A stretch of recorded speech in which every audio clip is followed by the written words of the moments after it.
Student, ठीक। मैं Rajiv Ranjan GP शिक्षण प्रशिक्षण महाविद्यालय से मैं आपको जो है पेपर पढ़ाने जा रहा हूँ आज अंडरस्टैंडिंग डिसिप्लिन एंड सब्जेक्ट, ठीक है ना। इसमें हम लोग आगे क्लास में पढ़े थे और ये आपका जो है नेक्स्ट क्लास में प्रिंसिपल्स ऑफ करिकुलम, ठीक है, पाठ्यक्रम का सिद्धांत, ठीक है। इसको आप ध्यान से सुनिएगा, ठीक है। इसमें जो हम लोग पिछले क्लास में भी पढ़े थे, लेकिन कुछ मनोवैज्ञानिक है, मैं आपको फिर रिपीट कर रहा हूँ, ठीक है ना। इनको देखिए, एक मुनरो मनोवैज्ञानिक है, ठीक है ना। मुनरो मनोवैज्ञानिक है, ठीक है। वो बताए हैं पाठ्यक्रम में वो एक समस्त अनुभव निहित है। क्या बताया है? पाठ्यक्रम में वे समस्त अनुभव निहित है जिनको जो है जिनको विद्यालय द्वारा शिक्षा के उद्देश्यों की प्राप्ति के लिए क्या किया जाता है? शिक्षा की प्राप्ति के लिए उपयोग में लाया जाता है, ठीक है ना। ये कौन बोल रहा है? मुनरो मनोवैज्ञानिक है, ठीक है। और ये आपका दूसरा जो है क्रो एंड क्रो, ठीक है ना।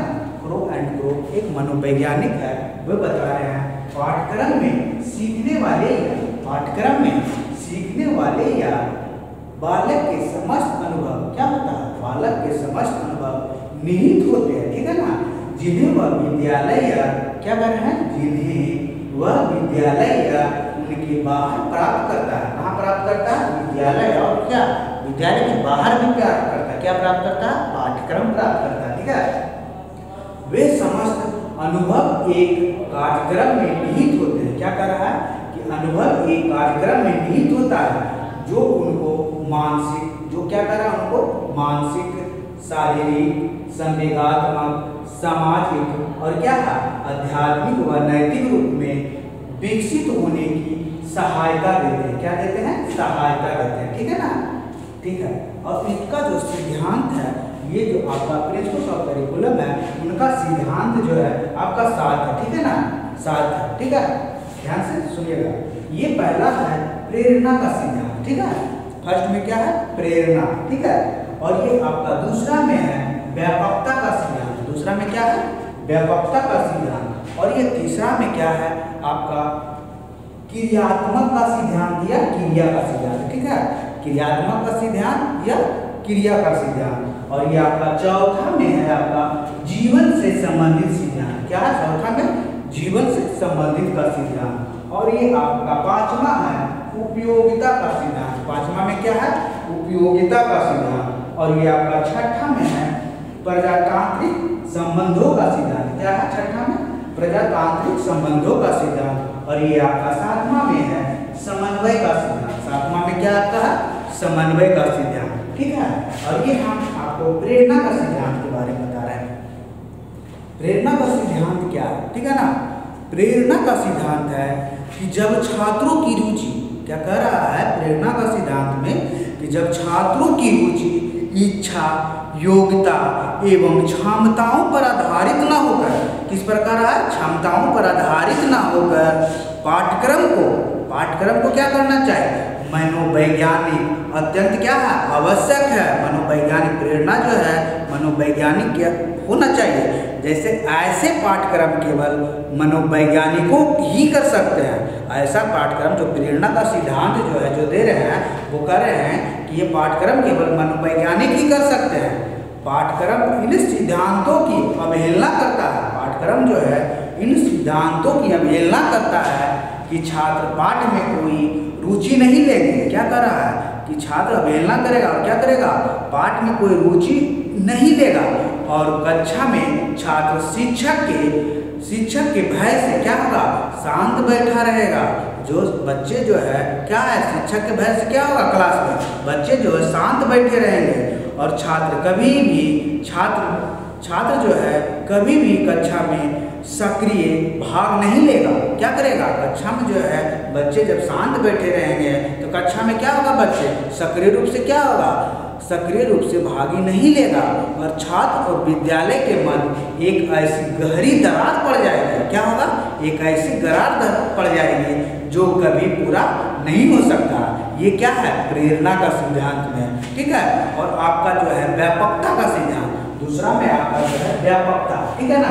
दूसरा जो है आपका व्यापकता का सिद्धांत है पाठ्यक्रम को क्या होना चाहिए, पाठ्यक्रम को पुस्तकों या कक्षाओं तथा विद्यालय पुस्तकों तक ही सीमित नहीं रहना चाहिए। क्या होना चाहिए, पुस्तकालयों तक ही क्या होना चाहिए, सीमित नहीं रहना चाहिए। क्या बोल रहा है व्यापकता में कि पाठ्यक्रम को पुस्तकों और क्या कक्षाओं तथा किसमें पुस्तकालयों तक ही सीमित नहीं रहना चाहिए। इसमें क्या होना चाहिए, गणित विषय के भी क्या होना चाहिए, ज्ञान का अर्जन करने के साधन क्या होना चाहिए, गणित विषय के क्या होना चाहिए, अर्जन करने का क्या होना चाहिए, साधन होना चाहिए। केवल पुस्तकों तक कक्षा शिक्षण तक ही सीमित नहीं रहना चाहिए। गणित का ज्ञान संपूर्ण शैक्षिक वातावरण से अर्जित करने की क्या होनी चाहिए, व्यवस्था होनी चाहिए। क्या होनी चाहिए, गणित ज्ञान संपूर्ण शैक्षणिक वातावरण से क्या होना चाहिए, अर्जित करने की क्या होना चाहिए, ग्रहण करने की क्या होना चाहिए, व्यवस्था होनी चाहिए। ठीक है ना, ये आपका तीसरा आपका क्रियात्मक सिद्धांत है, जिसको यहाँ पे क्रिया या क्रियात्मक दोनों क्या है, एक है। अब यहाँ क्रियात्मक सिद्धांत जो है पाठ्यक्रम क्रिया प्रधान होना चाहिए। क्या होना चाहिए, क्रिया प्रधान होना चाहिए, जिसमें बच्चे करके क्या होते हैं, करके सीखते हैं। क्रियात्मक प्रधान में क्या होते हैं, बच्चे जो है करके सीखते हैं। जिस ज्ञान को बच्चे अपने हाथों से क्या करते हैं, बच्चे जो है अपने हाथों से करके सीखता है। क्या करता है, जो करके सीखता है वह ज्ञान क्या होगा, अस्थायी होगा तथा क्या होगा, प्रभावशाली होता है। और क्या होता है, प्रभावशाली होता है। ठीक है, और ये आपका जो है चौथा जीवन से संबंधित सिद्धांत। जीवन से संबंधित सिद्धांत जो है छात्रों में क्या होना चाहिए, छात्रों में किसी विषय के प्रति क्या होना चाहिए, जीवन से संबंधित जो है संबंधित सिद्धांत जो है छात्रों में किसी विषय के प्रति रुचि उत्पन्न करने क्या होना चाहिए, किसी विषय के प्रति क्या होना चाहिए, रुचि उत्पन्न करना चाहिए।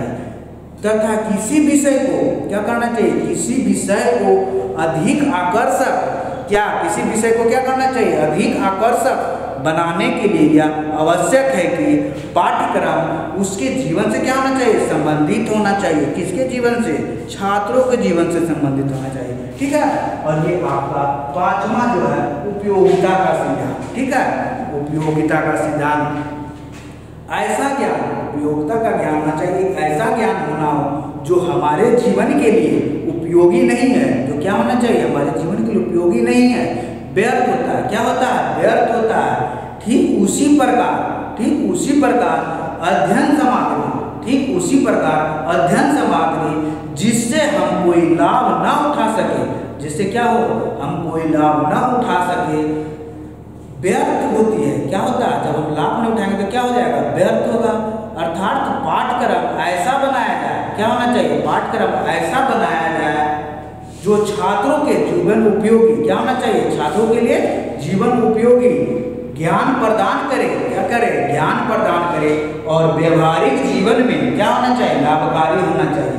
व्यवहारिक जीवन में क्या होना चाहिए, लाभकारी होना चाहिए। ठीक है, और ये आपका जो है छठा पॉइंट है प्रजातांत्रिक संबंधों का सिद्धांत। छठा पॉइंट क्या है, प्रजातांत्रिक संबंधों का सिद्धांत। इसमें क्या है कि पाठ्यक्रम प्रजातंत्र के सिद्धांत पर आधारित होना चाहिए। किस पे आधारित होना चाहिए, प्रजातंत्र के आधार पर से आधारित होना चाहिए। क्योंकि वर्तमान युग में जो है प्रजातंत्र का युग है। क्या है, वर्तमान युग जो है क्या है, प्रजातंत्र का युग है। प्रजातंत्र की सफलता से क्या है, प्रजातंत्र की सफलता से देश के नागरिकों पर निर्भर करती है। किस पे निर्भर करती है, देश के नागरिकों पर निर्भर करती है। जब छात्र भावी नागरिक है, क्या है, छात्र क्या है, एक देश के लिए क्या है, भावी नागरिक है। ठीक है ना, अतः पाठ्यक्रम ऐसा बनाया जाए जो छात्रों में कुछ आवश्यक सद्गुण क्या होना चाहिए, छात्रों के लिए क्या होना चाहिए, एक आवश्यक सद्गुण होना चाहिए, जिससे क्या हो, सहयोग मिले और क्या मिले, सहानुभूति मिले और क्या मिले, ईमानदारी मिले और क्या मिले, समानता मिले और क्या हो, भ्रातृत्व की क्या हो, भावना का विकास करे। ठीक है ना, और ये आपका सातवां पॉइंट है समन्वय का सिद्धांत। क्या होना चाहिए, समन्वय का सिद्धांत। जब हम अपने छोटे से जीवन में क्या होता है, जब हम अपने छोटे से जीवन में अनेक प्रकार के ज्ञान प्राप्त करते हैं। जब हम छोटे से जीवन होता है उसमें क्या करता है, अनेक प्रकार का तरह तरह का ज्ञान क्या करते हैं, प्राप्त करते हैं। और ये ज्ञान एक दूसरे से संबंधित होते हैं। ये जो ज्ञान होते हैं क्या होते हैं, एक दूसरे से क्या होता है, संबंधित होता है। और यह सब शारीरिक मानसिक रचना के कारण होता है। किसके कारण होता है, शारीरिक और मानसिक रचना के कारण होता है। पाठ्यक्रम इस प्रकार बनाना चाहिए, पाठ्यक्रम इस प्रकार बनाना चाहिए कि वह विधि ज्ञान को क्या करे, विधि ज्ञान को संबंधित करने में सहायक हो। किसमें हो, विविध संबंधित क्या है, करने में क्या हो, सहायक हो। इससे ज्ञान सरल, इससे क्या होना चाहिए, ज्ञान सरल और क्या होना चाहिए, सुगम तथा स्पष्ट हो जाएगा। क्या हो जाएगा, उससे स्पष्ट हो जाएगा। एक विषय का सीधा संपर्क, एक विषय का जो है सीधा संपर्क दूसरे विषय से क्या होना चाहिए, स्थापित करने की चेष्टा पाठ्यक्रम में होनी चाहिए। किसमें होनी चाहिए, पाठ्यक्रम में होनी चाहिए। ठीक है, थैंक्स। मैं आपको नेक्स्ट क्लास में कुछ बताऊंगा।